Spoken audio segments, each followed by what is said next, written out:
Okay, so this is the part where we get in your business, start asking you questions, talk about what it is that you're actually doing, the things that you have going on right now as far as your business life. So, a pleasure too.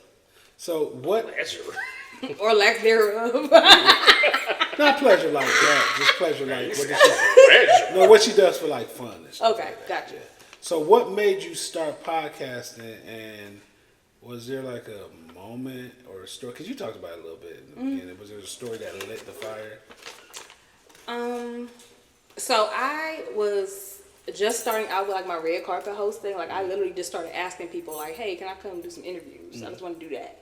So I literally was at the Pink and Black Honors, and that's when I met Brandon from the Pull-Up Experience. Shout out Brandon. Shout out Brandon. Joe Jackson, that's my brother.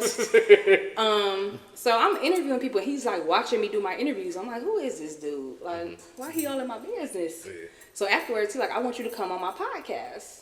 And I'm like, okay. So I can always tell when like somebody been on my profile or looking like, who am I? What do I do? Because they was ready with the questions. And my brand name alone always sparks like interest. Like, what? That don't make sense. So I got interviewed by the Pull-Up Experience. The next week, they was like, you want to join the team? Yeah.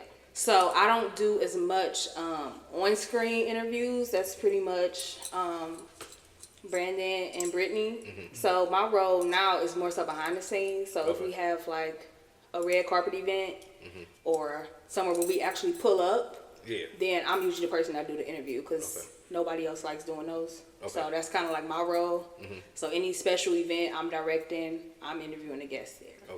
So like that's something I always wanted to do. I just didn't know about podcasting really. And so I still haven't decided whether I'm going to do one on my own or not. But we'll see. But podcasting isn't my main focus right now. I feel like when it's time for that to happen, it'll happen organically. Like I'm not going to try to force something. Like I want it to just come and just flow. But we'll see. I got ideas. Like my brain is full of ideas. So we'll see what happens. Okay. So I'm about to ask you a messy question. No, it's not that. It's not that messy. Here we go. So hosting, you know, a lot of times when you host, everything don't go the way it's supposed to go. How are you able to maintain and keep focus in chaos? So much chaos in some of these events. Y'all have no idea. I can imagine. No, you can't. Oh. I have went through some things during my hosting career that I'm just like, I don't know how I pulled it together. Yeah. Typically, I had to learn to set boundaries when I have an event. Okay. So it's like if I come in, I'm pretty much going to somewhere quiet by myself, headphones on, looking over the show, the agenda, whatever it is. I need that space to be alone. Yeah.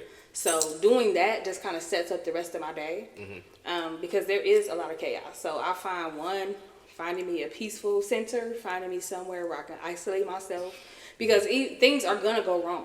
Yeah. And if you go in with the expectation that it's going to be perfect, you already just behind. Like you already messed up. So if I go in with the expectation, whatever it's going to be, it's going to be. But how you respond to it is what's going to let people know that like she knows what she's doing. Yeah. So my favorite thing is pivoting. You know, I've been at fashion shows where there was no DJ equipment, no microphone. I got PTSD from that, for real. Like that was a lot. The DJ just didn't show up. It was like one of those stories that it was like, can all of this really happen? Like it was just like a series of unfortunate events with this one event, and I'm just like, but I agreed to it, so I'm gonna do it. Yeah. But like that chaos, and this is what I tell people, like the day after a show, I don't want to talk to anybody. Whether it was a good show or not. Yeah. Because I have to reset and decompress because even though I'm extroverted when I'm working, like I'm really just a really mellow person sometimes. So it's like I have to disconnect that next day. But yeah, that chaos is something else. And everybody always looks at me. It's like everybody's waiting for me to react. And I love that because something like, you know, a mic battery go dead in the middle of me talking.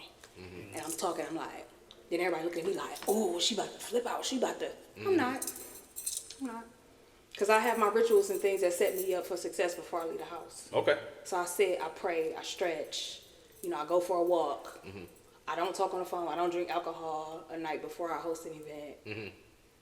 Now, I might have a shot right before just to get the nerves out. But, like, if you ask me to go out Friday and I'm hosting Saturday, I can't go. Yeah. So really just setting myself up for success by having routines and things that bring me peace so that when chaos does happen, I know how to handle and manage it. That's good. Okay, so thank you, therapy. So like you're on the set of the Political Experience. Sometimes not as much as you were before, because I remember my first interview, you were part of the cast of the set. But still, when you're doing working with the Political Experience on podcasts, how do you, like, when you're talking, because sometimes you talk and you start talking about yourself, right? We start talking about ourselves. How do you separate being vulnerable and private? Like, ooh, goodness. Ding, ding, ding, ding. See, I very much so teeter-totter the line. I like to be vulnerable, but everything I feel like has its place and its time. And I just don't feel like those are the places or the times. Now, if we want to get real deep into it, I can do that. But it's like I still want to have some wonder. Mm-hmm. Like I still want people to wonder. Yeah. I wonder if she X, Y, and Z. Like I want to leave a lasting impression, but I don't want to give myself away fully. Because I feel like it's just some things in my life, it's just off limits. Yeah. Unless I decide to go there. And, I'll let somebody know, hey, we not discussing this, and this. Mm-hmm. I'm not comfortable with it, or I just don't want to do it. Yeah. And it's like you have to have those boundaries and say, hey, I can be vulnerable, but, we not getting into certain things. And that's just about, it's just about respect. Yeah. When it comes down to it, it's all about respect. Yeah. So going off of that, when you're a public figure, who a public figure? Oh, come on. You're a public figure. You're hosting. Come on. when you're a public figure, people have assumptions about you. Mm-hmm. So what are some of the things that you may have heard or you may have ran across that people assume about you that isn't true? Honestly, I really don't know. Mm-hmm. I don't hear too much. That's because, like, when I go to work, I go to work. Okay. And some people might take that as being arrogant. Like, I've heard people say before, I'm kind of, like, standoffish backstage, like, on the show. Okay. Because, and I'm like, I had to explain to somebody, I'm not being rude or anything, but for me to make sure that I'm in the right headspace, I have to block you out. So I can't be kikiing and laughing. Yeah. Like, I'll do that when I come in. Hey, everybody doing, let's have a good show. But then I have to go have that moment to myself. Yeah. So, I did go on a podcast years ago, and when I showed up, I had on, like, a t-shirt and some jeans. And the guy was like, I thought you was going to show up with the eyelashes and this and that. I said, me? And I said, why would you think that? He's like, looking at your social media. I said, that's when I'm actually out. Yeah. If I'm hosting or something, I'm going to dress the part. But if you catch me on a Tuesday, I'm not looking like that. That's not even real. Ain't people paying attention to what you wear to podcast? I don't know. Because I was like this. We're chilling. Yeah, that's what I'm You see chilling. Me. So if I'm on stage, yes, I'm going to be all glammed up. Because even, like, people be surprised that I don't really wear makeup on a regular day. I don't feel like it. I don't want to. Because I used to be that girl that had to wear makeup every day, that felt like I just had to be all glammed every day. Now, I don't care. I'm going to put on me some moisturizer and keep it moving. Mm-hmm. So the idea that I'm always a diva, that is false. Because, baby, I'm a whole bum when I get home, and I love it. I love it. So don't ever think I just be sitting at home like Mariah Carey in my fur coat drinking champagne. That's not real. Mm-mm. So who's your dream guest? And what's the first thing you ask them? Why would you do that? Ooh.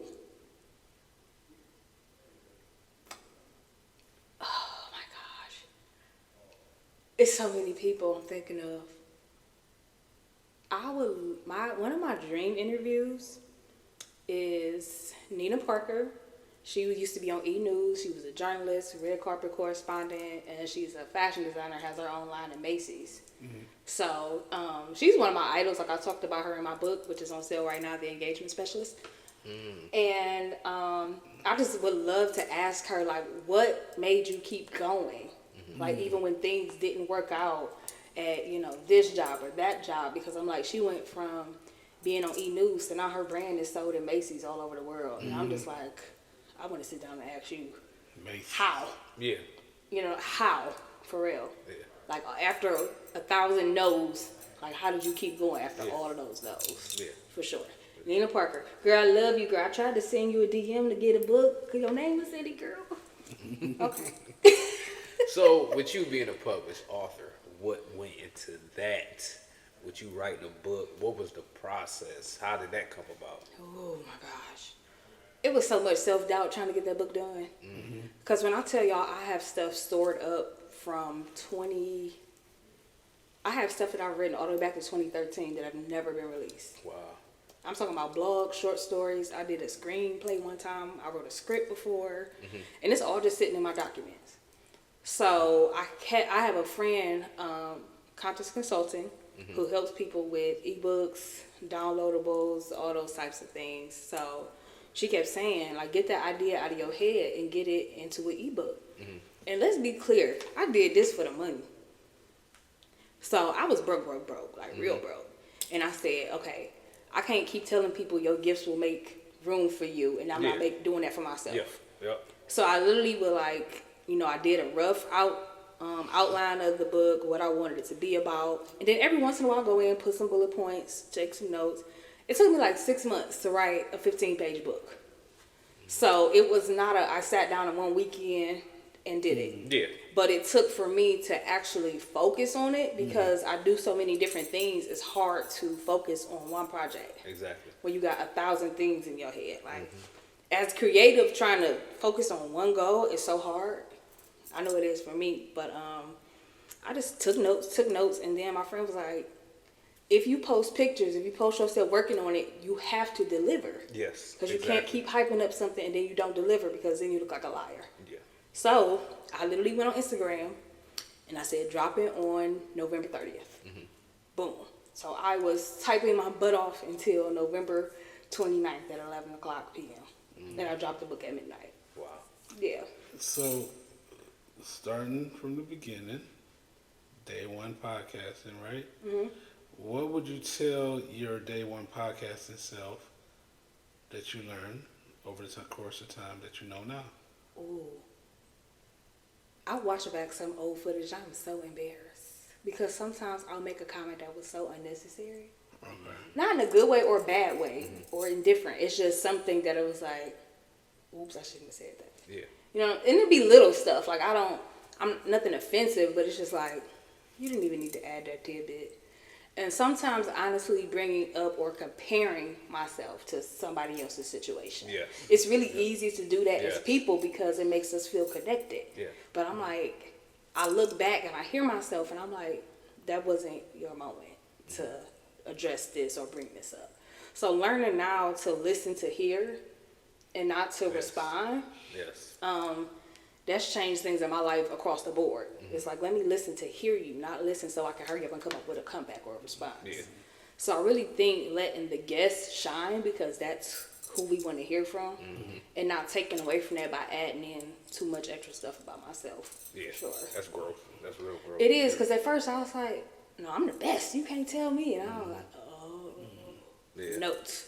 But you got to check yourself. You have to. You got to check yourself sometimes. Exactly. And, So you have a ton of things going on.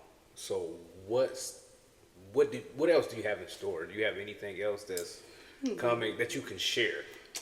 I do. I am hosting another fashion show. I'm hosting Rolison Couture's fashion show, which is happening, I believe, June 14th. Okay.